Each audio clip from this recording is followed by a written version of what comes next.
I mean, I've never even seen the shit, so It's great. It's a great series. apparently it wasn't good enough to keep Henry Cavill on. No, So he left because They weren't they true weren't to it. staying true to the source material, and every time he would bring it up, they got mad and they told him it doesn't matter, and he's like, "Yes, it does matter." exactly. So like I said, apparently it wasn't great enough to keep Henry Cavill on. I don't understand what I said was wrong. If it was great, he would have stayed on because they would have done what they should have done. Am I That's missing what I don't something? understand. The show was fantastic. There was no reason not to stay true to whatever was going on. But anyway, all right, Right? you No, I get that. I'm saying, but they didn't, so he right. left. I got you. So they fucked up. And I think the thing went live. We It should be did. good. Yeah, sure. Been live for a minute. 55 seconds according to this. But welcome to Collector's Hideout, the podcast where we get together, talk shit about things, and just go from there. We try and get away from the real world and enjoy the presence of our friends and dumbass conversation. With that being said, we're joined tonight by the usual suspects. We got Psycho here. How you doing, brother? Doing well. How are you? I'm I'm all right. How about you, Tony? You're here too. What's going on? Doing well, feeling beautiful, looking beautiful. Can't help that. I mean, we could try. Oh, we got what is it? D Whitney in the house. What's going It's on? How you? Danny. What's up, Danny? Gustavo's here. Gustavo, don't you worry about that. If you paid attention enough, tomorrow's fucking Thanksgiving, so we're doing it a day early because we'll probably all be in food comas for tomorrow night. Well, they'll be in Sounds taco comas, but yeah. wow. What? I mean, that's still food, but okay. so, Turkey so, tacos? I don't know. so we do. I'm trying to get these the links and stuff sent out, but we do different types of episodes for Collectors Hideout throughout the month, and tonight I want to kind of revisit one of the fun episodes that we did about a month and a half ago, where Tony, Joe, and myself discussed our top horror movies. So I wanted to do something similar to that, but kind of switch it to the comedies because Psycho obviously is not a horror fan, but I do know he likes to laugh, and I do know he does enjoy comedies. So I feel like it could be a good conversation for us to all get into and go from there. Did you guys actually like have to think about this, or was it just a I already know those answers? Um, Uh, you go first. yeah, I mean, for me, I had three immediately, and then I thought about it to make sure that I was okay with those three, and then that they fit the rules that you gave me beforehand. Um, and once I was sure that they fit, then I was good to go. Okay, fair. There was there was no fucking law of if you do it like this, you're wrong. It was just kind of trying to tone it down a little bit so it wasn't such a wide variety to choose from. Yeah. Well, yeah, that's what I meant. But you Um, said no action comedy, no horror comedy, like just comedy. So that's kind of well, well, things that were written as a comedy, right? That were directed to made to be comedies, not something that was a horror movie or a action movie that just has comedy elements just because the actors who are in it are just funny in general. You know what I mean? Like something that's an actual comedy, that's where I wanted to go. So let's do it. We're gonna do the three, we'll go around. We'll Tony's got headphones now all of a sudden. Well, I That got too much was background noise here. Can you guys hear me good enough? yep. yeah. No, you sound good, man. Okay. Yeah, it's fucking terrible. I can't do it. What was it the kids watching stuff and playing? Yeah, G's over there watching Stranger Things, and she's just driving me up the freaking wall. Fair. Yeah. So yeah, let's since you got the headphones on now, let's start off with you, Tony. Let's go with your number three. Ooh. So I do want to before we get into this and I Okay. start becoming very unpopular. Uh, Well, I really hope nobody's top three involves Jim Carrey. I'm just throwing that out there. no. God no. Okay, good. I would like to think that we have put some thought into these movies for one reason or another. They don't have to be old. It can be something new. I don't have a problem with that. I just don't feel like Jim Carrey is one of those people that needs to be in anybody's top three unless they are running around with extra chromosomes. So, I So, mean, before you is it start, because it's getting hot in these rhinos, or I don't understand. before Yeah, you I'm start, just- Tony, did you put any rules on yourself for picking? Or are you too psycho? Any self-imposed rules? no, I wouldn't say that. But I had to stop and ask myself, like when I was like, "Oh man, that was a really good one." Well, was it a really good one, or were there parts of it that were good? Like case in point for me, one of them, and it's holds no candle to really any other movies at all. I was for some reason I kept thinking about Zach and Miri make a porno, and the only reason I was thinking about that movie, trust me, was literally because of the scene with Justin Long and Seth Rogen. Seth Rogen? Yeah. I get them all mixed up. What do you And get Seth Rogen mixed up with? well, I think Seth Rogen, Seth Green, who's the guy from Family Guy, Seth MacFarlane. There's too many goddamn Seths out there. But Okay. Who's Seth? I'm thinking about the scene where they're at the reunion and they're standing at the bar and he's like talking to him and he's like, "Are you in gay porn?" He's like, "Guilty as charged." Like that whole scene there, that whole back and forth banter is, first of all, if I'm not mistaken, it's not scripted and it's priceless. So if you don't know the scene I'm talking about, go back and watch the movie and forward it to where he first meets him in the reunion and they're drinking or whatever. And holy crap. There's like a lot of movies that have like the movies are okay, but they have like a couple of those scenes, right, that really stand out. And one of them would be it was the one where I think where Will Ferrell and a few other actors like go back to college. I can't think of the fucking name of it. Old school. Yes, thank you. Yeah, but then there's like this scene in there where Sean William Scott plays like a fucking animal tamer, and he gets in fucking Will Ferrell shoots himself in the neck with the fucking dart. The fucking dart, man. Fucking hilarious. That whole scene's amazing, but the movie's like it's all right. So you impose any self rules on yourself?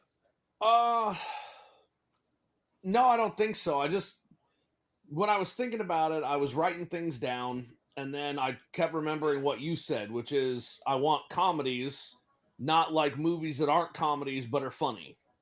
And so every time I'd think of a movie and I put it down on the list, I'd have to say, okay, well, is this movie funny?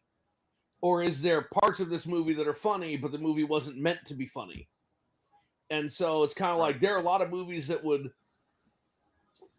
go on my list if I was doing like if we were doing action comedy, right? Like Rush Hour would be there, Beverly Hills Cop would be there. Those movies were supposed to be one thing, but then the actors are just funny. So it's kind of like you said no to that. Obviously, Ghostbusters would be up there for me, but you said no horror comedy. So it's kind of like trying to find a comedy, and sticking with it. Okay. No, that's fair. For me, the only thing I imposed on myself is that I tried to go for things that wouldn't be like an obvious, right? So an example would be like, even though it does go against the idea, because I feel it's more of a horror comedy, would have been like Ghostbusters. Like even if I was allowed, if I was cool, I wouldn't pick that because that's like an obvious for me. So I'm trying to stay away from those. You know what I mean? The other ones that I feel are top that aren't the gimmies in my eyes for myself. All right, cool. So then let's do this, Tony. Go ahead. What you got? Number 3. Oh, wait. Before Tony goes, you also said that we should make a list of honorable mentions. Do you want to do that later, or do you want to do that? Ideally, we would each do 3 and 2, and then before you do 1, to do your honorable mentions. Okay. So, all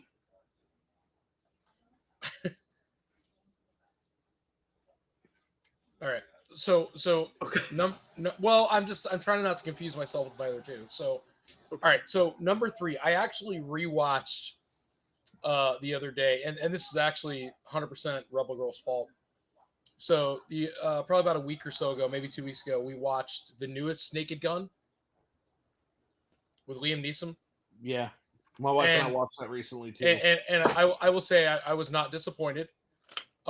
She damn near soiled the bed with laughter, which I'm like, all right, it's funny, but calm the hell down.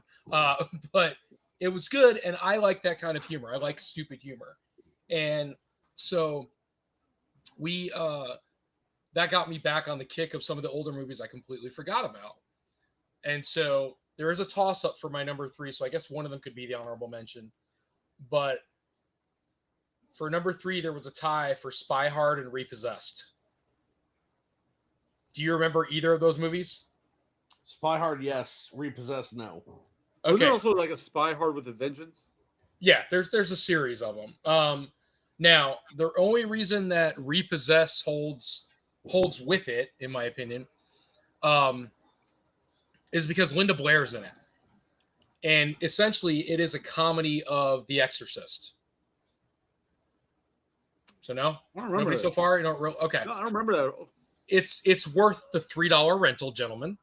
So That's I what the will, library's got it. I will happily send you $3 a piece to watch this. But Linda Blair's in it, and she gets possessed, and she does an awesome job of playing the character of Reagan again, but it's comedic and it's so stupid. Like there's a part where she goes to the doctor because she's like, I don't know what's wrong with me. And she's talking to the doctor and she's like, doctor, what do you think it is? And he goes, well, it's hard to say. He goes, judging by what you're telling me, it could be the flu. You know, I did get a couple cases in last week. And you see a guy just walking by in the background with 2 cardboard boxes that say the flu. Oh shit! And it's shit like that. So it's like, horrible dad jokes. Oh my god, it's so bad, it's good. And it's the same thing with Spy Hard. So there's a lot of scenes, but there's a scene in Spy Hard where not Frank Drebin, whatever they call him in it, whatever his name is in it, I forget. And he calls the chief and he goes, Chief, I'll just say it's Frank Drebin. He goes, Chief, it's Frank. He goes, are you there? And he goes, yeah, well, what do you need? What can I do for you? He goes, I need some information. And the chief goes, hold on, let me get under cover. And he takes a blanket and goes. Yeah, so it's very much the same comedy as like the Naked Gun movies, like the real. It's stupid humor, and I guess the reason I like it, like it's the reason I'm a big Abbott and Costello fan and that kind of stuff is not that I care. Listen, sometimes vulgarity and whatever can make things funny, but when movies have to rely on that movie's not funny anymore. That's just like you have to curse because you got nothing else. You have no talent. You can't make it funny just to make it funny. And older movies like that didn't have to go to extremes of not again, I don't have problems with any of this, but everybody didn't have to be naked. Everybody didn't have to be cursing all the time. There didn't have to be drugs. There didn't have to be all that crap. You just sound a lot like Will Smith because he didn't have to cuss in his rap to sell records. I hate Will Smith, but but I mean that's kind of my point though, right? Like that older comedy could just be funny. It was circumstantial and it was situational and it was funny. So that's my number 3s. My number 2 is The Burbs. Well, no, Chris wants you to wait. We're all going to do 3. Then we're going to do 2. Yeah. Okay. Yeah, and the character's name was Dick Steele, by the way. There you go. No, I'm sitting here trying to picture. I'm trying to picture Spy Hard. Like Spy Hard, I know Spy Hard with a Vengeance, but I can't picture them. And everything that's popping in my mind is like Get Smart with Steve Carell for some reason. It was more like what do you want to call that? Like a 007 type is the way they did it. Yeah. I get that, but for whatever reason, my mind's picturing Steve Carell and Get Smart. Like that's what I'm getting. Fucking Andy Griffith is the super villain. That's the best part.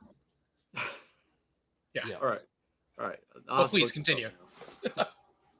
Go ahead, Psycho. So, I struggled with narrowing down 3 because I have a list. How many are on my list here? 1, 2, 3, 4, 5, 6, 7, 8. I wrote down 8 movies. Jesus. 8 Fair. comedies that I thought were really, really good. That I enjoy a lot. Um, and so this last one, or number 3 rather, is going to be pretty interchangeable with the other ones that I'll name on my um, runner Honorable up mentions. or whatever we call it, honorable mention. But this one I remember watching as a kid and I loved it. And to this day, if it's ever on, I will sit down and watch it. I don't own it, unfortunately, because I haven't, found it, and it's not something you can purchase on streaming. But it's a comedy movie from the '90s called Dutch, and it's Al Bundy, so it's Ed O'Neill, Right. as a guy who is engaged to this woman, and she used to be married to Chris McDonald, who plays Shooter McGavin, right, in Happy Gilmore. And she's got a son at boarding school, and he won't come home for Thanksgiving. And so her new fiance, Ed O'Neill, is like, I'll go get him. There's nothing like a road trip for two guys to bond. And so he goes to pick up this kid who's a little shit. And it's just all these hilarious things happen throughout the movie, and I absolutely love it. I can tell from your faces that neither of you have seen it. You don't know what the hell I'm talking about, but the movie is fantastic. Never heard of it. Like all I'm picturing is Al Bundy, like taking a joyride with the kid from Problem Child. That's all I'm picturing. No, I mean it's significantly better, I guess, than it sounds. But I mean, there's all sorts of. There's a huge car accident. There's guns. There's all this other stuff that happened. Like there's all these in jokes, and it's got heart to it too. But the movie is just funny, right? Like at the very beginning of the movie, he threatens one of the guys, Ed O'Neill's character, whose name is Dutch, threatens one of the other characters that he's going to do something, and you really kind of wonder if it's ever going to happen. And then at the end of the movie, it's definitely paid off, and it's as great as you think it's going to be when they bring it up. Yeah, no, I'll have to check. I like Ed O'Neill. I'll have to check that one out because it's like the name sounds familiar, but at the same time, I could just be thinking about Predator. Yeah, So, I mean, I just don't know where you can find it, which is frustrating for me because I've been looking. I know you can't purchase it anywhere, streaming wise, and I haven't been able to. I haven't looked for a while. well, I But imagine Joe will, if he ever joins in, he'll be able to send us a link to it like he did for Mario Brothers. But no, I'll have to check that. Like I said, I love Ed O'Neill, so I don't see why I wouldn't enjoy that. God, he's aged terribly. Sorry. Who, Ed O'Neill? No, Ethan Amberly, whatever his name is. Embry, yeah. Yeah, he has aged terribly. Shit. So, Golly. all right. Oh It was shit! hard I for didn't even know. I didn't even know this. It came out on my birthday in 1991. That's crazy. Wow. So, try it. Like, one of the things I put against myself, I forgot to mention earlier, like one of the rules I made for myself is I tried not to do like a movie that had like a TV show counterpart. So an example would be like if somebody's like, "Oh, the South Park movie." Like, yeah, but it's South Park. I made sure not to select something like that, right? So I was really trying to get the list down. And I know what my number one is. My number one was like an instant. As soon as I thought about it, like, yeah, that's my number one. But the 2 and 3, and then a couple of the honorable mentions can all be switched around. So I'm just gonna go with it. And number 3 for me would be Spaceballs. Okay. Huh. Okay. Because Spaceballs is fucking hilarious. Like I can't stand Star Wars. But I love me some Spaceballs. And I don't know. I think it's because there's just so many small parts of that movie that are just like memorable and quotable that to this day it's like it's always on the top of my mind. Like we ain't find shit. Like it's just there's always something throughout the day that I quote from Spaceballs. I know Rebel Girl loves Spaceballs, and she would be agreeing with me, but she's being quiet in the chat right now. But I mean, what about you, Tony? Are you a Spaceballs fan, or are you like hating on it because Rebel Girl loves it? No, no, no, no, no. It's love by association. I get. No, it's a good movie. I think it's funny. I don't think it's as funny as she thinks it is. I do think it's got its quirks, but I can think of other movies I thought were funnier. Well, But Mel Brooks is Mel Brooks. I think Mel Brooks is funny. I think a lot of his stuff is great. But like I mean, I think part of the reason growing up, I think part of the reason I liked it so much was because I was so against Star Wars. Because like I've never enjoyed Star Wars, right? It just I've had my right. reasons, whatever, and it's just I think because of that I like Spaceballs because it seemed like it was like the anti Star Wars, like it was the cool like oh you don't like Star Wars but Spaceballs, fuck Star Wars, Spaceballs is that, and I love that shit. The fucking yogurt, like oh the Schwartz with the fucking like it's their like I don't know, just it's fucking dirty comedy. It's fucking great. I love that shit. Yeah, I don't know. As a kid, I would watch it, but I was never super into it. And Jen loves Spaceballs, but I don't know. I've never felt the need to go back and watch it. And hopefully, when the new one comes out, I'll go back and watch the old one, and I'll think to myself, okay, this movie is way better than I remember it or give it credit for, and it's going to be, it's going to be added to my repertoire, I guess. But currently, I didn't think it was terrible, but it's not anything that I was like, man, this is amazing. Nah. It's one of those. It's not. You're gonna watch it again, and you're gonna be like, all right, this is ridiculous, and that's good. That's gonna be it because it is. It's ridiculous. It's but because you have I guess the charm of it is that it's obviously 100% a spoof, and they just you can see that they just had fun doing that. They weren't trying to make a fucking great blockbuster. They just you can see they were having fun with what they had, and Yeah. I fucking love that shit. Yeah, I agree with that. I think it's just one of those movies. Don't dislike it, but it's definitely it will never be in my top three. You know. No problem. If it were on, I would watch it, but if I watched it, it probably would mostly be for John Candy. Yeah, That's fine. Like I love John Candy. He's fucking I'm a hilarious. huge John Candy fan. Uncle Buck. Uncle Buck is amazing. So all right, let's pop into number twos. We already know what Tony said his was. Sorry. Okay. So why The Burbs though? So first of all, it's a great movie. You can watch it from start to finish. There's a lot of great actors who just aren't I don't want to say well known, but their careers have been one or two movies and things hadn't really progressed yet. And I like how young Tom Hanks is in it. Now I like Tom Hanks when he's in The Money Pit. I think that's great also. I like him in Big. I like 80s Tom Hanks. He had a lot of power and a lot of comedic presence, but I like The Burbs because of how much that movie it was so stupid, the stuff that he and the neighbors are trying to do to figure out what the hell is going on in this particular house.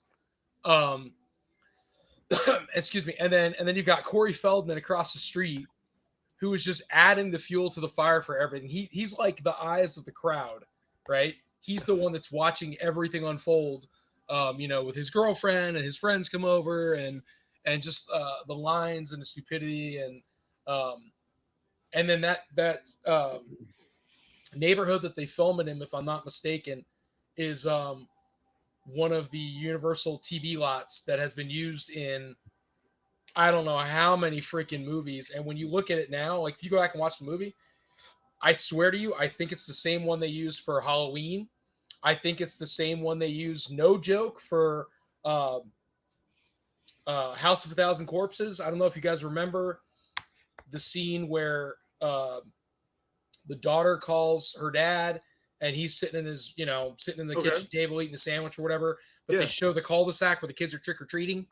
I swear to you, it's the same damn cul-de-sac. And it could be, because all they do is clean up and read. Yeah, they just clean them up and reuse them. So even though it's 40 years later, I could see them still using that scene. But it's just kind of cool when you know, that's different. That's more historic. But the movie itself is just, oh shit, man, it's great. So I remember the first time it was late night and I was flipping the channels young and I came upon the Burbs. And I was so confused as a child as to what the hell that was. Because I remember seeing it, I was like, oh, it's Tom Hanks. So cool. But then I had no idea what the hell was going on. I remember it confusing the shit out of me. So I watched it, as I got older, I watched it again. And okay. And I really did enjoy that movie. So there are so many ridiculously good scenes, but I'll give you one that always sticks out in my head. So the wife finally is like, I've had it. We're going to go over there and introduce ourselves.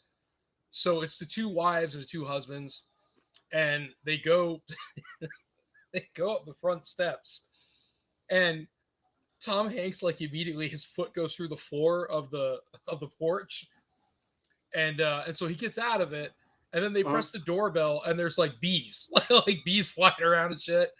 And then finally they get invited. They go inside the house, and they're sitting down, and they're they're trying to get to know everybody, and Fritz, the son, he's like, go get our guests some refreshments, and he comes back with sardines and crackers, and nobody wants any, and Tom Hanks is sitting there, and the wife's like, and I'm pretty sure it's a real reaction. I don't think it's anything fake. I don't think Tom Hanks eats sardines. He grabs this fucking gross, like slimy ass looking sardine out of the can, and he puts it on the cracker. Yeah, the look of disgust on his face is 100% When he puts it in real. his mouth, and he's like, just like chewing it for all he's worth.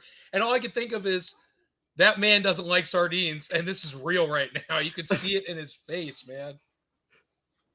They're probably like, all right, you're gonna eat these sardines, but you have to pretend not to like. He's like, nope, don't have to pretend. Don't that have to shit. pretend. I'm about to vomit on screen. This is gonna be amazing. But yeah, I love the movie, and it's got an A+ lineup of B-rated characters. Really is the best way to say it. But Psycho. So, question before I give my second, because I guess I should have asked this before we got started, but I wasn't thinking about it. It doesn't matter. There's no rules. Is The Princess Bride going to be considered a comedy? I would think so. I would say it's dramatic comedy, and that sounds weird. I know I'm saying it kind of weird, like I'm molding the two, but they're not. It's not a straight comedy.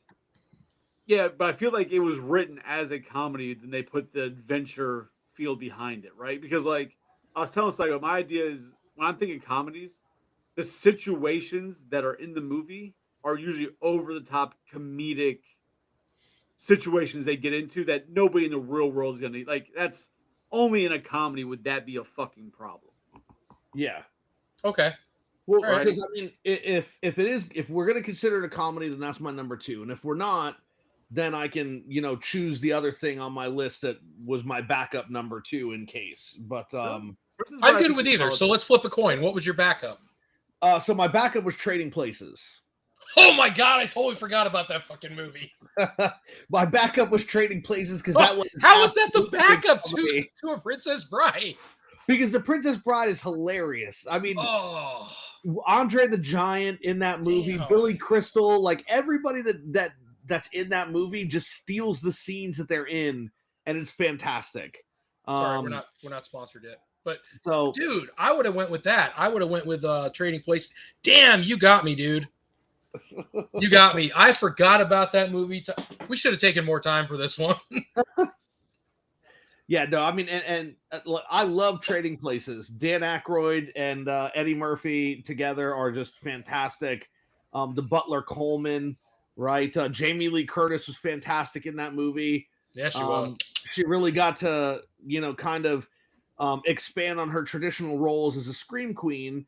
And she showed some comedic chops. Like, she was able to actually play these different roles, which I thought was really cool. And growing up watching the movie was fantastic.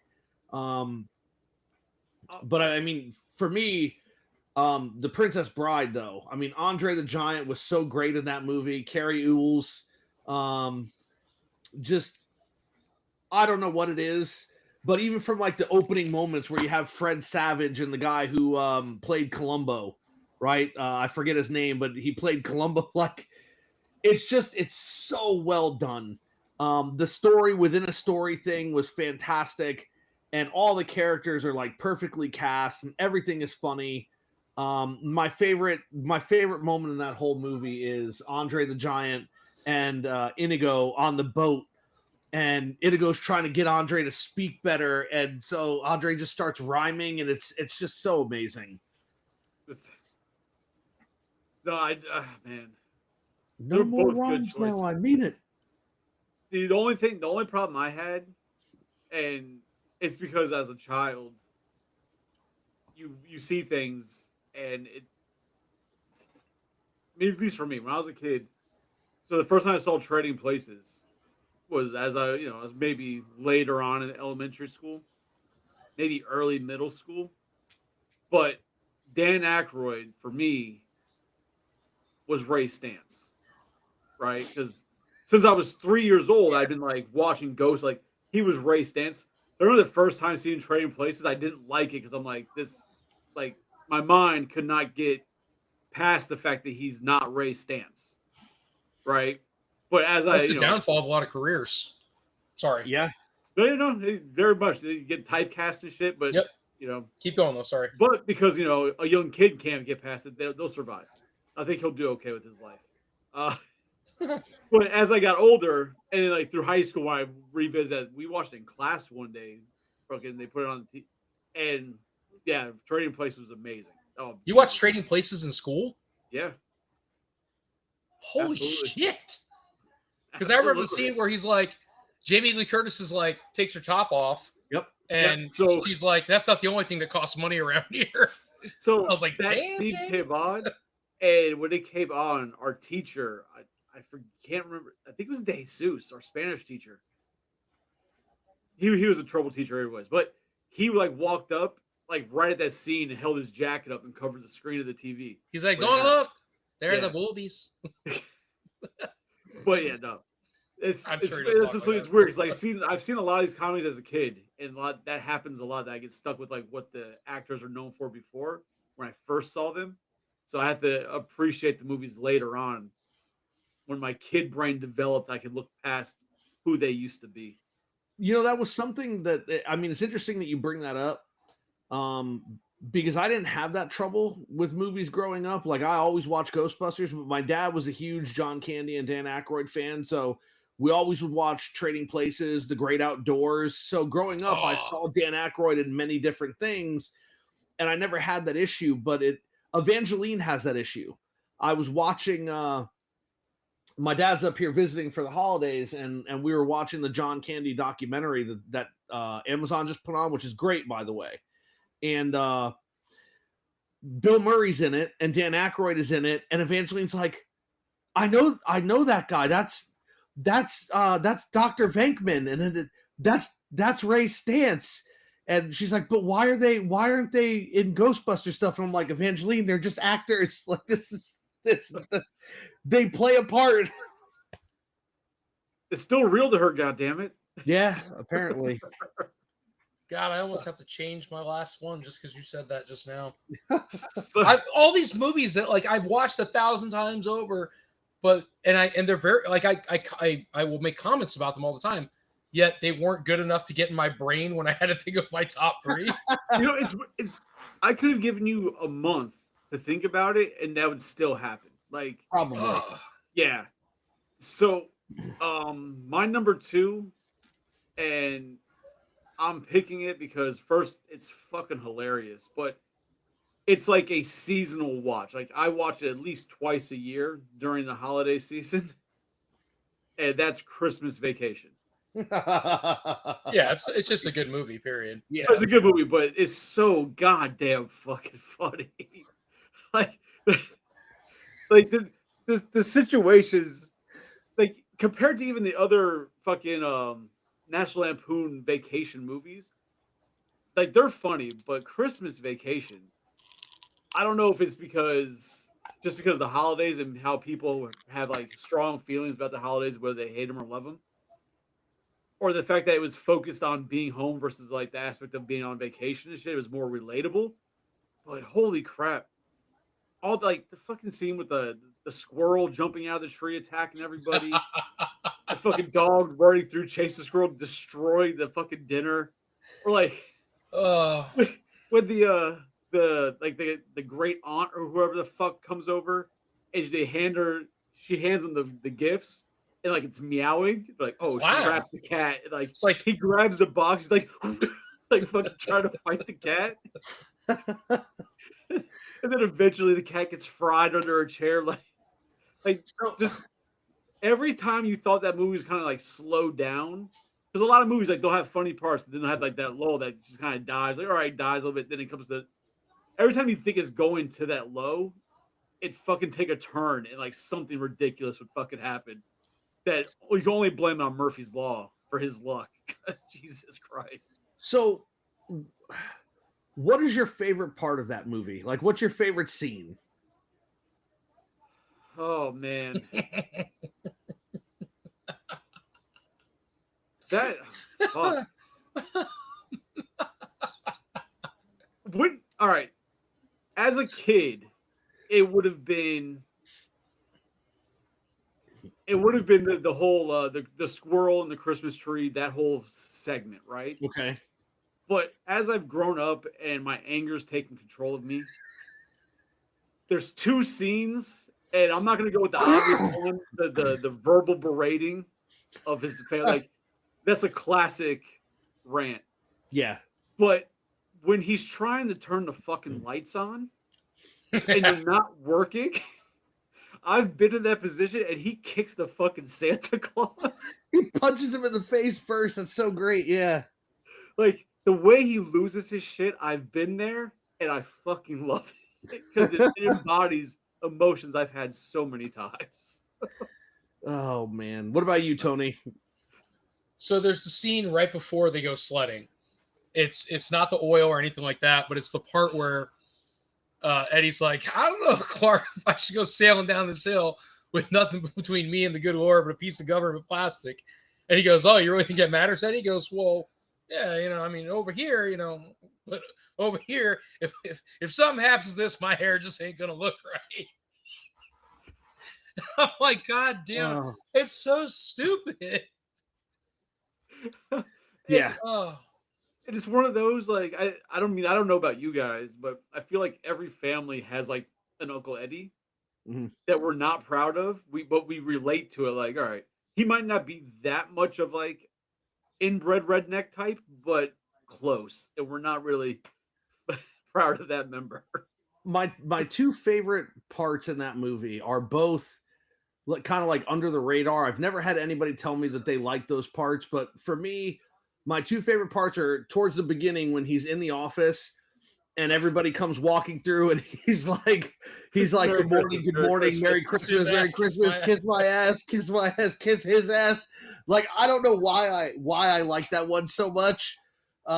It's just that part gets me every time. Like they're just not listening to him. because it's and relatable they as get me every shit. time. But the way he did it, and I imagine you could probably ask, and there might be a special about it, but I haven't seen it. But I just assume I feel like that was improv. Like the end of it, the kiss my ass, kiss it was completely. I feel like it's completely improv. I don't And know if then it's true, but I feel like it's true. Like my other favorite part in that film is also just one of these kind of obscure moments where well I don't remember the uncle's name, the old man, Yeah. and he disintegrates the tree, and Clark just stands there's like, my tree. He's so Louis. Louis, it's back's so on fire. high-pitched and so crazy. That part gets me too. but even like when he's fucking putting up the lights, and he gets his arm caught on the fucking gutter, he's going. and then he He's like, and then he falls and sends that fucking the icicle flying through Elaine Oh my Bennis's God. room. It fucking Yep. destroys her stereo. Just There- so that- much dumb shit. I love how it's a whole. So like, just to keep adding fuel to the fire, which is positive for that movie. all the small details, right? When he's first going to do the lights, and you can all remember this because it's not like today. Today, everything's so user friendly. He Mhm. pulls out this ball of lights. Yep. And he's like, all right, Russ, you get started on those. Start pulling that apart. Or they're going to the mall to buy stuff. Nobody does that anymore. Like, that kind of stuff is not a thing. And then I love how the neighbors next door and my ex-sister-in-law used to freaking quote it all the time. It was so funny. She'd go, what happened to the stereo? I don't know, Margot. Well, why is the carpet all wet, Todd? And then they're going down the stairs, and he shuts the lights off, and he just falls all the way down the stairs. They turn back on, and it blinds them. They start falling. God. Still. And then I love when she's on the couch, and she belted him and knocked him out. But then she's laying on the couch, and he's outside. She goes, if you want to come in here, you're going to have to knock down the goddamn door. And the fucking police just like blaze in, and I'm like, God, this movie's great. Yeah. Or even when like it's not subtle because it was like it happened, you see it, but when he first gets the fucking Christmas tree that's too big for the house, and he opens it and it fucking blows out the windows. Big tree, lots of sap. And then like later on, he's like doing money, his hands are all stuck or like the paper. No, he's in the bed reading the magazines. Yeah, Like, yeah. His wife's hair gets stuck in his hand. Yeah. He grabs I think he grabs the lamp, and the lamp. Yep. Hey, Griswold, where do you think you're going to put a tree that big? Bend over and I'll show you. You got a lot of nerve, Griswold. I wasn't talking to you. And even like when they're out getting the Christmas tree, when they go out to hunt it down and cut that bitch down. And he said like the daughter, like, are you crying? She's like, no, Clark, her eyes are frozen. The Griswold family, Griswold 3. Just such dumb little fucking things. That movie's so good. Oh man. All right, so should we move on to honorable mentions? Yeah, you can do honorable mentions. Do we You do got we it, didn't go for the Tony? 3? No, we're supposed to do 1, 2, and then honorable mentions, and then 3. Oh. Well, I guess I'll say. I guess I'll bring it up then, man. I didn't have this on my list, but honorable mentions got to be The Great Outdoors, man, because that movie. Oh, Tony, you know what? You Yeah. can shut the fuck up. So, John, continue. Why is that your number one? Of course it is. It's such a great movie, man. I'll give that to you. I'll let you run with it. That's a great movie. Yeah, I'll give honorable mention. I'll go ahead and go back. I did the 3, but I'll say probably Repossessed was a good honorable mention. And then if you haven't seen them, if you have seen them, you don't even have to be a horror fan. But Nick Frost and I keep wanting to say Sean Penn. Nick Frost and His buddy. I'm sorry, I can't think of his Nick. name. It's Nick, isn't it? Nick something? It's Nick Simon Frost. Pegg. It's Simon Pegg. Pegg. Yeah, Simon Pegg and Nick Frost. Any of their movies, I'm sorry, they take the same people, they cast them just a little bit Adam Sandler-ish. They cast the same people in every movie. But I have yet to watch one of their movies that I didn't think was hilarious. I think Paul was great, Shaun of the Dead, Hot Fuzz. There's a new one coming out. I don't know what it is yet. Simon Pegg is even in his own films. He plays a recluse in one, which is hilarious, and even though it's not supposed to be. And then Nick Frost is in his own movies as well. But oh my God, World's End.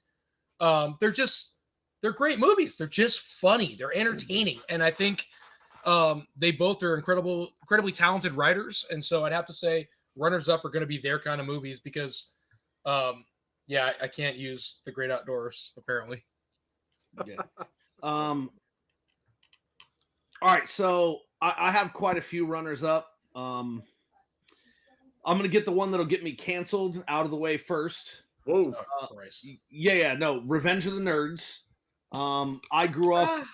I love that movie. Now it's like it's blacklisted. You get canceled because of the shit that happens in it. But I love that movie, rape bro. scene. Yeah, well, not just that, but like the hazing and everything else that was going on, like the panty raid, all the other stuff that was going on. Oh my God, that was hilarious.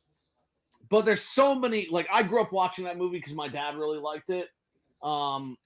but there's so much else going on with that movie that I just funny. The Robster Craws, we talked about that last night, right? The you was Ogre just constantly shouting nerds, right? Like just the crazy things that happen. I think in that I think I film. used the meme of Homer shouting nerds towards Tony at least 2 to Yes. 3 times a month. Yeah. Who was the little guy? Was that Wormser, or was Wormser the guy with the glasses? That the older guy. No, Wormser was the young kid. The one of the I don't say like an amazing scene, but there's a scene where during the panty raid they had put all the cameras in everywhere, and they're all overnight. They're just like they stayed up all night to watch the dorm, and Lamar comes out and goes, "Wormser, have you been up all night? Aren't you tired of this?" He's like, "No," and he goes, "Hey, go back. Let's find Betty's room." And whoever the chick is that plays Betty, God bless her, dude. She's like sleeping on her stomach, but she's all sprawled out on, for some reason, everything is satin. But it's funny, man. They did a great job with that movie. I remember like looking back now, it was absolutely hilarious. All right, so I got Revenge of the Nerds. I got Galaxy Quest. That's a good Oh, that was a great movie too. Because I really enjoyed that movie, but I wasn't sure if it fit because it's kind of a sci-fi comedy. And so that's kind of why I put it in for honorable mention, because Chris said don't do the double thing. So yeah, no, that one to me is obviously the way it's filmed, but it's like a scary movie. It's a spoof of sci-fi. I agree. I think it's more comedic than it is a sci-fi. Yeah, absolutely. I got Great Outdoors on there, but Chris is going to talk about that. I got Uncle Buck. And I got Accepted. Really? I didn't like that one. I loved Accepted. Is that the one with Justin Long? Yeah. I don't remember the story of that. What's up, Joe? About time you got here, fucker. Yeah, no, they have Accepted is, that Justin Long's character doesn't get into college, so he makes his own. But right from the very beginning, man, Jonah Hill screaming like a little girl, like when the body falls out of the ceiling and he screams like a little girl. It's like, I'd really appreciate if you don't tell people I scream like that. But then it's also all the comments he was making as they're walking through. He's like, great guys, I hope we have hobo stab insurance. And then when Justin Long goes to visit him later, he's dressed in the hot dog and he's standing in the lawn. He's like, ask me about my wiener. Right, that's like Jonah Hill, but yeah. There's so many funny parts, and Lewis Black is just fantastic in that movie. I love Lewis Black, the comedian. So those are my honorable mentions. South Harmon Institute of Technology. Yeah, absolutely. I'm a shit shithead. Sandwiches. Oh man, Arch. All right. Oh, is it time for my honorable mention? Your honorable mention, yep. So one of my honorable mentions is Porky's. Oh, okay. Jesus, man. I haven't seen that movie. I can't even tell you. I the only part I can think of, and that's only because it's from Family Guy, I guess somebody grabs his kid's junk through a hole. Yeah, I mean, that definitely does happen in Porky's. I haven't seen the movie in a very, very, very long time. It's the girl's gym teacher who does it, because like the boys have the hole in the wall and they put their dicks through it and just dance in front of the girls, and the gym teacher walks up and grabs that shit like a fucking beast. It rips him through the wall. But Porky's, I remember growing up, my dad showed me Porky's, and it was amazing. Then to find out like it's West Palm Beach or some shit. It's like northern part of South Florida is like where it's all kind of taking place and shit. But Porky's, I loved it. And then to continue on in that same type of realm was Animal House. Fucking loved Animal House. Another one of those movies I haven't seen in a million years. You need to revisit, man. I haven't seen Animal House in probably a good 15 years. I don't know if I watch it now if it'll be different, but Animal House, bro, fucking. But those were those movies where the covers were all drawn, right? They were all hand drawn. Animal House and Porky's, yeah. Was it the same director? I don't know. That's a great question. Like Meatballs, remember Meatballs? Yes. It's that old summer camp movie. Yeah. I don't know if it's the same director. I mean, there's very much a similar style of movie, so I can see where it might be. And then that was the two. 'Cause I was trying to cap myself at two runner ups, so that's where I capped myself off because I was also trying to stay away from new shit. I was trying to stick with a lot of the older stuff because that's what I grew up on and fucking loved. Well, before you spend too much time on the next one, because I think we all want to talk about that. So Rebel Girl said Robin Hood Men in Tights, great movie. I love it. Great. I'll watch it every time it comes on. It's got a little bit of that for me, that Leslie Nielsen, spoofy kind of comedy feel. So I dig it. And then we did mention Old School already. It's kind of like another accepted style movie. But Yeah, Joe Alright, says, so- "Oh, I've been here from the beginning," but apparently he missed when we discussed Old School for like 5 minutes, if that. Yeah. So Tony, you want to do your number one? What's your yeah, number so I'm one? gonna go with Airplane. I love Solid Airplane. pick. I absolutely, every time I watch that movie, I find something new, as weird as it sounds, and I've watched it a billion times.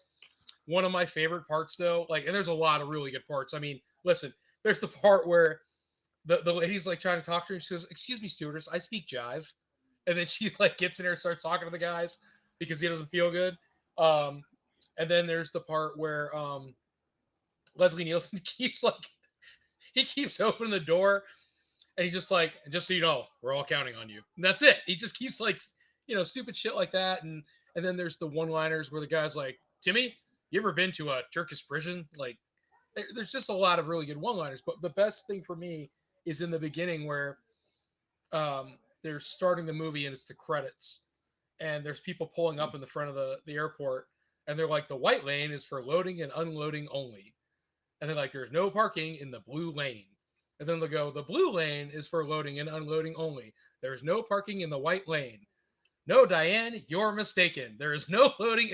And they start going back and forth. And it's like, I just love stupid shit like that you have to be paying attention to pick up on. And- So, movie's hilarious. Surely you can't be serious. I am serious, and don't call me Shirley. It's like, she goes, "We have to get to a hospital." "Well, a hospital, doctor, what is it?" "It's a big building with lots of people." "That's not important right now." So correct me if I'm wrong, because I mean, again, that's no one I haven't seen in a long time. You But know, if Psycho will, but go ahead. he'll try. But that movie, like obviously there's an overall story to it, but for the most part, it's put together like a bunch of small skits, right?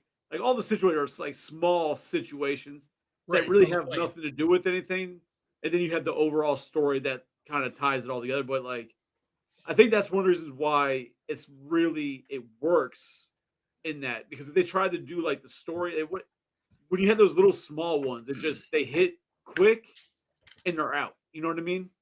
You don't Dude, have to. there's scenes where no reason whatsoever. The stewardess goes to the nun and goes, "Would you like some reading material?" "Oh yes, thank you." So she's reading a boy's life, and then the boy's reading a nun's life. It was a nun, and then the one lady goes, "Would you like a pamphlet?" "Yes, I would." Or no. "Wait, do you have any light reading material?" And she brings her like this little piece of paper. Man. "Can I get you a ticket for the plane?" "Yes." "Smoking or not?" "Smoking, please." Hands it to him, and it's on fire. Like, That is, stupid it's shit that like it's that. that literal comedy, like Yeah. everything. Yeah, That's why I like it. Yeah, that's a good way to put it. Literal comedy. All right, go ahead. you got Psycho. All right, so mine is probably going to be surprising. I don't know that anybody else would have this on their list. Well, I mean, nobody brought it up yet, but I think my favorite comedy is an old movie called City Slickers. Oh my Oh, god! shit. Like, I love that goddamn What movie. happened? It's one of my comfort movies. When my anxiety is really bad, I will put that movie on and just sit Hello. there. Exactly, I love that movie. Oh my god! I totally forgot about that, man. He's behind me, isn't he? What do you? She said goodnight. Yeah, you were goodnight. That was like your ass. Can I wear it as a hat? That now, all right. Now I'm gonna have to watch that. Man, Oh I my haven't God. seen City Slickers. in a long Lisa time. Simpson is the girl in the beginning. Yep. What is his name? Oh Phil. God. No, but what is his name in real life? Oh, Daniel Stern. Daniel Stern. He gets caught. He's like, "You screwed this little whore in my father's store." She goes, "It was. Oh my God, I don't It remember was in what his she said." car.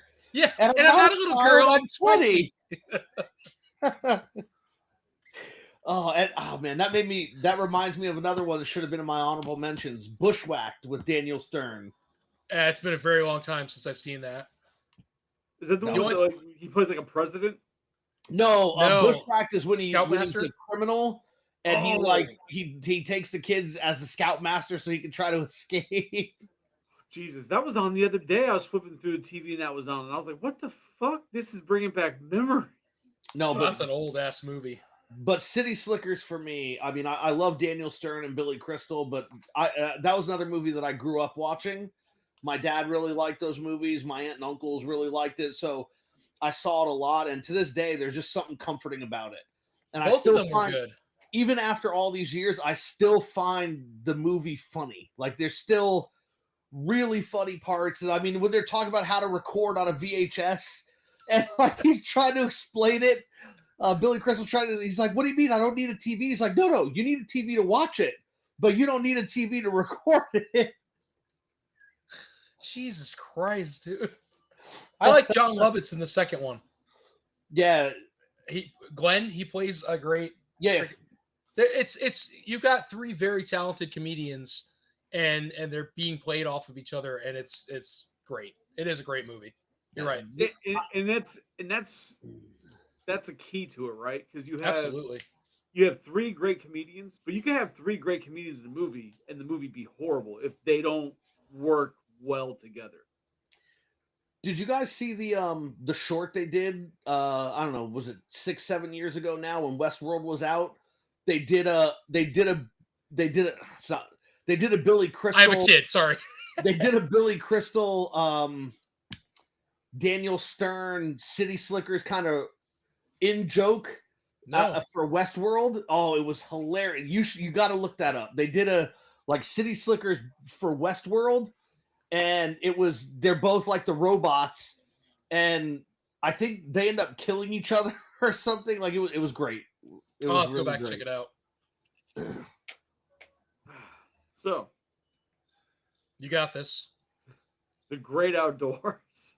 That's so good. Lips and assholes.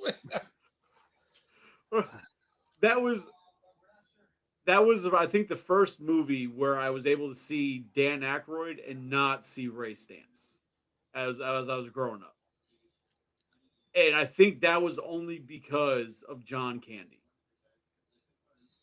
That he just separated it and I was able to enjoy the movie and not focus on Dan Aykroyd being it, even though he's fucking hilarious too. But that fucking movie, same thing, like the situations they get into, and there's just so many things that happen in that movie that I can remember daily. Like when they fucking talk about shooting that bear in the head and now it's bald, and then it comes back around towards the end, they shoot that bear in the ass, and you see that bear rutted with the big ass bald spot. And the raccoons are like, she's bald on both ends now. No, that like there's when you watch it, and like if you look at the movie on paper, there's no reason this movie should be funny. But the actors, they're the ones who make that movie everything it was. Like when you look at if you just put on paper what the movie is and the things that happen, you're like, all right, yeah, it's okay. But no, Dan Aykroyd and fucking John Candy together in those situations. But it's not just them. It like all the other characters are great. Like the kids, right? The way they support it. So, no, absolutely. No, the hot dog scene. They're at the cart, and he goes, "Yeah, can I get 2 with mustard, 2 with onions, and 2 plain?" "Dad, that's 6 hot dogs.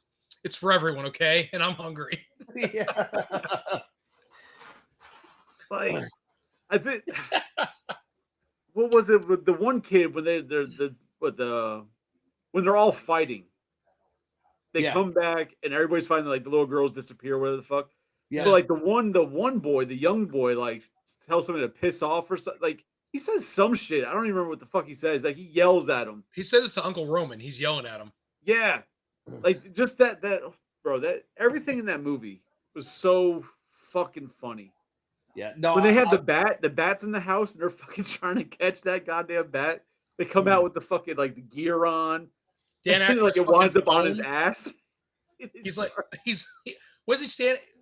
Was he out of the shower? He's standing with a towel and he's scratching his ass on the phone. yeah. And like his daughters are watching him. And my kids look at me like I'm a bunch of yard tools. And he's standing there and scratches his ass and goes, hold on a minute. I'm in God's country. You got to speak up. Oh no, but I love after the fight. It's like, does this mean we're not going to get a present from Uncle Roman and Aunt Kate? It's like, oh, blow it out your ass. That's what it was. That is- oh man. But like they went fishing, they woke up with all the leeches on them and shit. And then like you had like the side story about the kid and the girl, which I think that was the only part that I was like, I didn't give a shit. Like the whole that summer romance. But But when that's they're what was good about that movie. It was more real. Like, Yeah. they made it real. yeah. No, I can see that. But it's just like it didn't really for like the comedy side, there was like no addition. It was just like almost like a Filler. throwaway. Yeah. But when they go to the steakhouse for dinner, they get the old 96er. The old 96er. I always thought I would get a chance to do that. I always thought I'd get a chance, but they don't offer that anywhere. Yeah, he down that bit. They're like, oh, that's it. Like, no, he's got to eat the grizzle. That's grizzle. I like when they're at the bar and Aykroyd and Dan Aykroyd and Candy are going back and forth and they're drinking. And he goes, you'll have to forgive my brother. He has a couple of drinks, becomes an expert on everything. And then there's the one guy walks in. He's like, is that a shot? Yeah. Oh, that was a shot. But the guy next to him, I forget his name, but he goes, he's been struck by lightning. He goes, oh, Reg. how many times? He goes, 6 times. Man, that's gotta hurt. 666 times. 66 times. The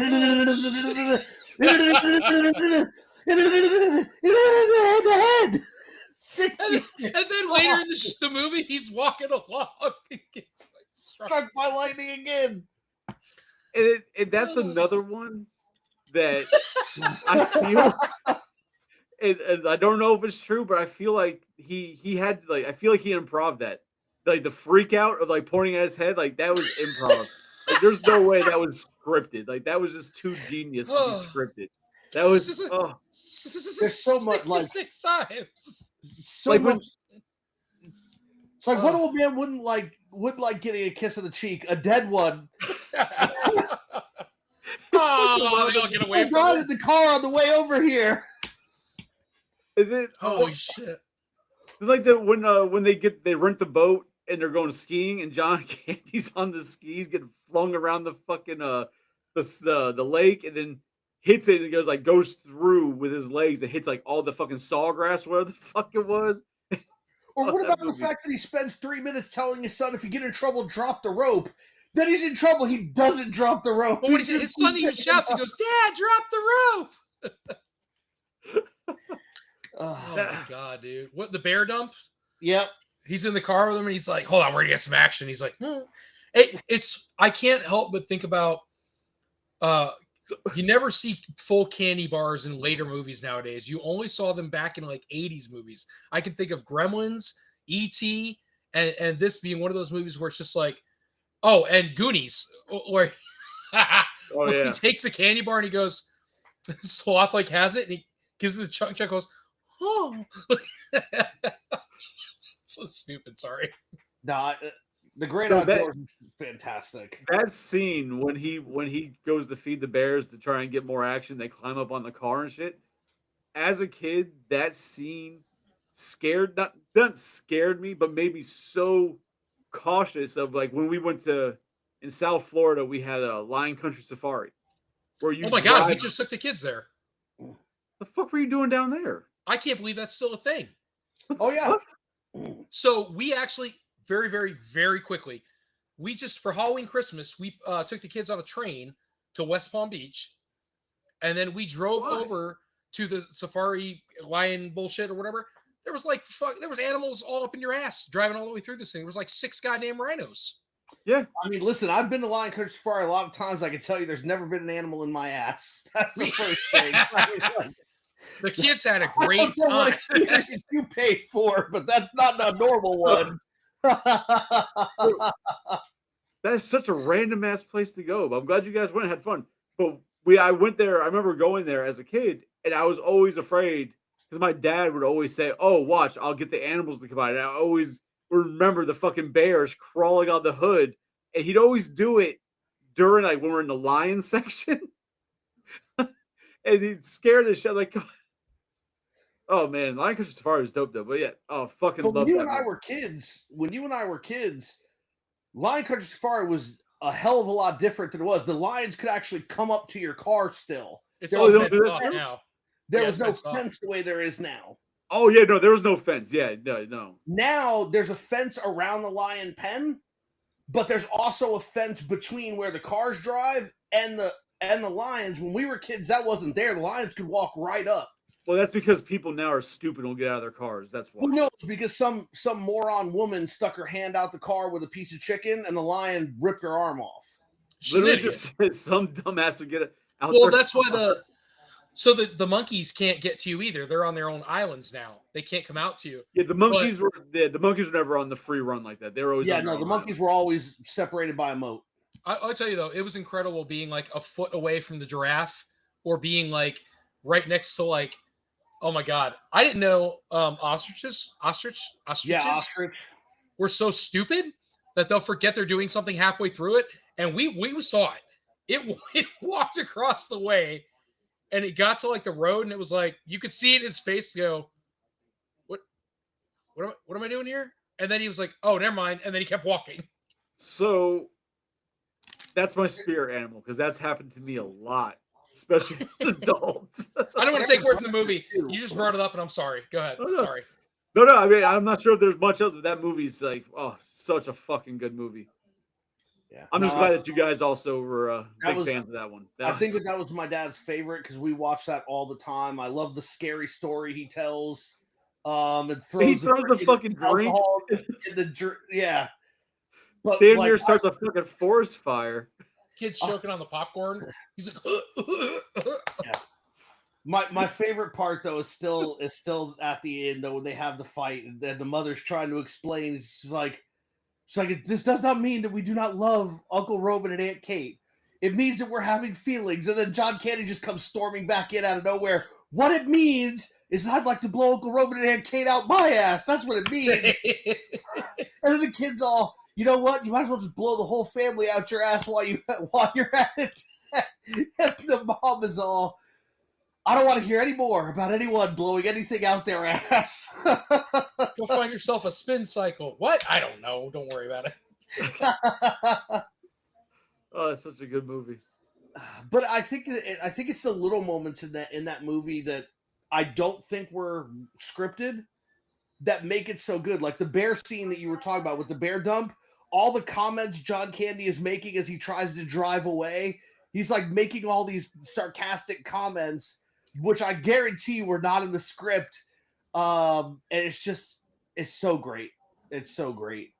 I'd almost agree that the scene where he's like, when they're in the car during the bear dump, and he looks at the kid next to him, and he's like, it's late. What do you want to call it a night? And it's almost like, hey, I'm giving you the line. Yeah. And the kid goes, oh yeah, I'm really sleepy. We should go. Like, you can tell it's kind of like not scripted, and it was cool. It was very good. Then they're driving away, and the bear's still on top, and John Candy's all, I wish the hell the ranger would come out here, or like whatever it was. He I forget the name of the ranger in the Yogi Bear cartoon, but that's the ranger he's saying needs to come out and get the damn bears. Ranger Jones or Ranger Smith, something like that. Yeah, I don't remember. Such a But it good was fucking great. movie. It was great. And that's one like Christmas Vacation and such. Like I watched it probably about a couple months ago. It was on TV. And I watched it, and it doesn't get affected by time, right? No. Like it's still good today. Like you watch a lot of those movies, even comedies. You're like, oh, it was great, but when you watch it, like it hasn't aged well. Fucking Great Outdoors, it ages fine. Like there's no problem with that movie. Oh, I think if anything, it's one of those movies. Yeah, it's Ranger Smith, by the way. It's one of those things where I we used to when I was younger. My parents had an RV. We traveled a lot for I felt like 2 years. I don't know. It could have been less, but I remember traveling a lot in the RV. damn, What? Tony, that's a humble brag. We traveled around an RV for 2 years, maybe less, but we traveled. A lot of things you don't know from my childhood. Holy crap! And so we would stay in campgrounds, and so it's kind of funny to watch like the great outdoors and be like, yeah, you would show up to a campground, you make friends with kids, and you'd never see those kids again. Yep. You play with them for the time you're there, and then you leave. And it's kind of funny to watch it and be like, yeah, you might go have dinner at some restaurant that you'll never go back to. You might do some stuff in, whatever, in their lake or in their campground, or go to like, whatever event or something that you'll never go back to again. The only thing I can remember as a kid is they had a bike parade for kids. And so kids, you're in a campground. What do you have? You can't go to the store. So kids are decorating their bikes with like tinfoil and shit like that to make it look cool. And then they have like a bike parade. And I don't know. I just remember it was kind of cool when you watch that movie and you watch the things they're doing in the camp area. It feels very homely and cozy, I guess you could say. But funny ass movie. Yeah, I think that definitely, we should all watch each other's top 3, and then we should talk about it in a couple of weeks. Yeah. Like just because there are a couple that like the ones that Tony mentioned, I haven't seen. I've seen most of the ones that you mentioned, Chris. But then neither of you saw the movie Dutch that I was talking about. So the ones that we haven't watched that people mentioned, we should go back and watch and I'll have to check that out. about it. I'll have to I'm check out Dutch. I'm not against it. I'm thinking that maybe unless we got anything else, we should be wrapping it up. Yeah, no, that's it. I think we did pretty good. It's a little over the 10 o'clock hour. Psycho, wants to be in bed and ready for Turkey Day. I think got my a lot of girl's shit ready to for cook, bed. I imagine. Here, I gotta do all the cooking. That's what I said. You've got a lot of shit to cook, I imagine. Yep. Such a good housewife. So that's it. Cool. Well, I mean, this was good. I had a lot of fun. I appreciate you guys coming out. Thank you, gentlemen, for doing your homework of what you love. Appreciate you. There's so just to kind of very, very quickly, plug for next Tuesday, for Drinks and Toys, there is a bunch of buzz coming out around Hasbro right now and the CEO and a lot of shit that doesn't seem really good. So we might have a hell of a lot of content for Tuesday. Just throwing that out there. Well, I won't be there. Oh, Yeah, I'll be on a cruise ship. the Ginger Day? Sure Oh, will. your birthday. Well, my birthday's in August, but yeah, Okay. close. But but yeah, no, I'm leaving Saturday, so we're hopping on a ship Saturday, and we'll be back Saturday. So I won't be on Drinks and Toys, and there won't be a Collector's Hideout next week. Boo! Wow, we're double dipping on the negative there. But Psycho, he was thinking about possibly doing like a his own bootlegs of a Collector's Hideout and doing a couple topics maybe with some Cuban guy and whatnot. So Yeah, there might be Shakedown. something on that end. I was telling Chris that I wanted to talk to you about it because I can't run the platform the way that you and Chris do. But since Chris has no interest in talking about Sonic games, I know that Victor, who was on before, and Jose wanted to talk about Sonic, and I could talk about Sonic, and I thought it might be a good show to do. But We can call it Chris- Life with a Psycho. Chris is not gonna There Chris you is not go. gonna be available. So Yeah. All right, anyway, yeah, So he would- we'll So he figure would it need out. you to at least come in and like moderate. yeah, get you rocking. All right, yeah, I got you. But yeah, but I won't be there next week at all for either show. So All I'll right. be drunk on a ship, on a boat, Wish you the best. Be safe. Come back. fucking mermaids Absolutely. or something. Remember, you whatever can't want collect to them do. all. Cool. So I appreciate you guys coming out. I appreciate those who stuck around and were in the chat talking. And we had like Corinne, Joe, a few other people hopped in. Gustavo was there, I think I saw, right? Gustavo. So, but cool. I appreciate it, guys, and we will see you. Well, these guys will see you next week, and I'll see you sometime after that. And- Alrighty. all right, guys. Later. No capes. Sorry.